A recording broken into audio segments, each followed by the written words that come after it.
Wow. This horse is showing me the top of his head.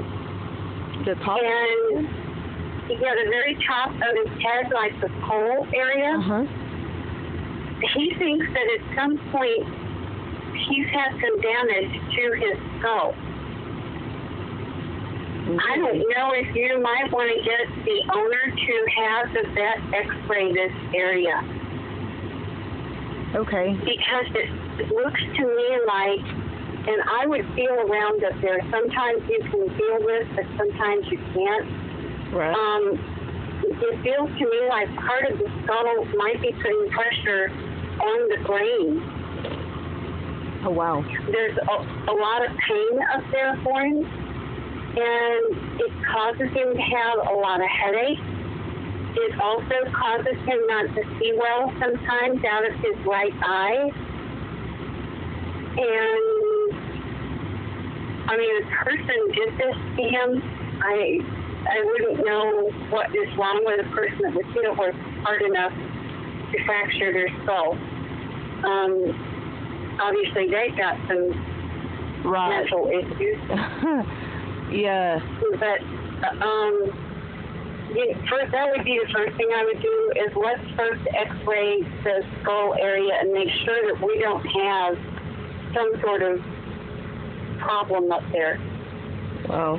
And if that looks okay, then I would get the chiropractor to come out and adjust this horse, because I don't know when they did his feet last, but it wouldn't be a bad idea to float his feet first if it hasn't been done in a while. And then have the chiropractor check his jaw, the pole, his wither, and his pelvis, because somebody split this horse over backwards.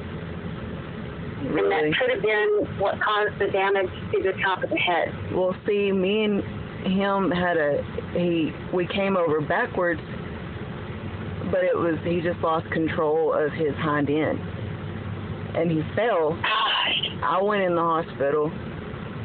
I thought he was okay. We had these issues prior to this. This was 3 weeks ago.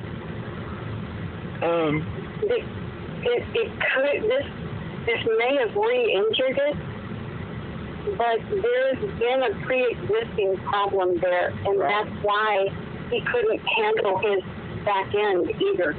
Right. See, there are some neurological problems here. It's not EPM, and it's not West Nile.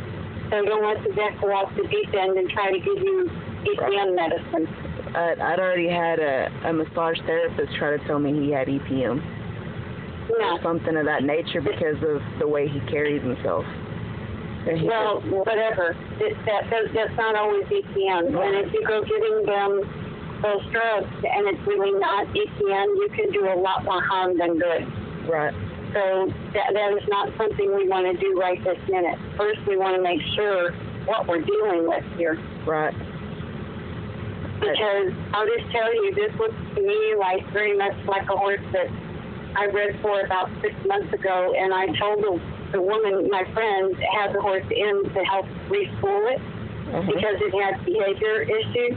And I told her, I said, you need to get an x-ray of the skull. Something's wrong up there. And, of course, the owner wouldn't do it for the longest time. Well, this horse had a major come apart. And really? Finally, she talked the vet into coming down and x-raying the skull. And it was tragic. They ended up putting the horse down. Oh, wow. Because he had the top of her skull was crushed in. Oh, my God. And it was pressing on the brain. And what has happened is somebody left a halter on this horse as a 2-year-old, and it grew into the halter, and it fractured the skull and just crushed the skull. Oh, wow.